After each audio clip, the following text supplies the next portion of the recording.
ಇವತ್ತು ನಾನು ಹೋಗ್ತಾ ಇರೋ ಜಾಗನ ಸಿರ್ಸಿಲ್ಲೇ ಇದೆಯಾ ಅಂತ ನಿಮಗೆಲ್ಲ ಆಶ್ಚರ್ಯ ಆಗ್ಬೋದು. ಶಿರ್ಸಿಯ ಬನವಾಸಿ ರೋಡ್ನಲ್ಲಿ ಒಂದು ಅಮೇಝಿಂಗ್ ಪೆಟ್ ಪ್ಲಾನೆಟ್ ಅಂತ ಒಂದು ಪ್ಲೇಸ್ ಇದೆ. ಇಲ್ಲಿ ತುಂಬ ಬಗೆಯ ಪ್ರಾಣಿ ಪಕ್ಷಿಗಳನ್ನು ರೆಸ್ಕ್ಯೂ ಮಾಡಿ ಸಾಕಿದ್ದಾರೆ. ಎಂಟ್ರಿ ಫೀಸ್ ಒಬ್ಬರಿಗೆ ಬರೀ 50 ರೂಪಾಯಿ ಕೊಟ್ಟು ಒಳಗೆ ಹೋದರೆ ಪ್ರಾಣಿ ಪಕ್ಷಿಗಳ ಜೊತೆ ಎಷ್ಟು ಹೊತ್ತು ಬೇಕಾದರೂ ಇದ್ದು ಆರಾಮಾಗಿ ಅಡ್ಡಾಡ್ಕೊಂಡು ಬರಬಹುದು. ಮಕ್ಕಳಿಗೆ ಆಟ ಆಡೋದಕ್ಕೂ ಜೋಕಾಲಿ, ಜಾರ್ಬಂಡಿ ಇವೆಲ್ಲ ಇದೆ. ಇಲ್ಲಿ ಬೇರೆ ಬೇರೆ ಜಾತಿಯ ಗಿಳಿ, ಪಾರಿವಾಳ ಹಾಗೂ ಬಾತುಕೋಳಿ ಇವೆಲ್ಲ ಇವೆ. ಹಾಗೆಯೇ ಒಂಟೆ, ಕುದುರೆ, ಕತ್ತೆ, ಮೊಲ, ಆಮೆ, ಹೆಬ್ಬಾವು ಹೀಗೆ ನಾನಾ ರೀತಿಯ ಪ್ರಾಣಿ ಸರೀಸೃಪಗಳು ಕೂಡ ಇವೆ.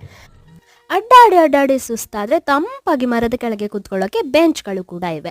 ಒಟ್ಟಿನಲ್ಲಿ ಈ ಪ್ರಾಣಿ ಪಕ್ಷಿಗಳ ಜೊತೆಗೆ ಕಳೆದ ಕ್ಷಣ ನನಗಂತೂ ತುಂಬಾ ಖುಷಿ ತಂದುಕೊಡ್ತು. ನೀವು ಒಂದು ಬಾರಿ ಇಲ್ಲಿ ಭೇಟಿ ನೀಡಿ ಅವುಗಳನ್ನು ಸಾಕೋದಕ್ಕೆ ಕೈಲಾದಷ್ಟು ಸಹಾಯ ಮಾಡಿ ಬನ್ನಿ ಅಂತ ಹೇಳ್ತೀನಿ. ಈ ವಿಡಿಯೋನ ನಿಮ್ಮ ಫ್ರೆಂಡ್ಸ್ ಆ್ಯಂಡ್ ಫ್ಯಾಮಿಲಿ ಜೊತೆ ಶೇರ್ ಮಾಡಿ, ಹಾಗೆಯೇ ಸಬ್ಸ್ಕ್ರೈಬ್ ಮಾಡೋದನ್ನು ಮರಿಬೇಡಿ. ಮುಂದಿನ ವಿಡಿಯೋದಲ್ಲಿ ಮತ್ತೆ ಸಿಗ್ತೀನಿ.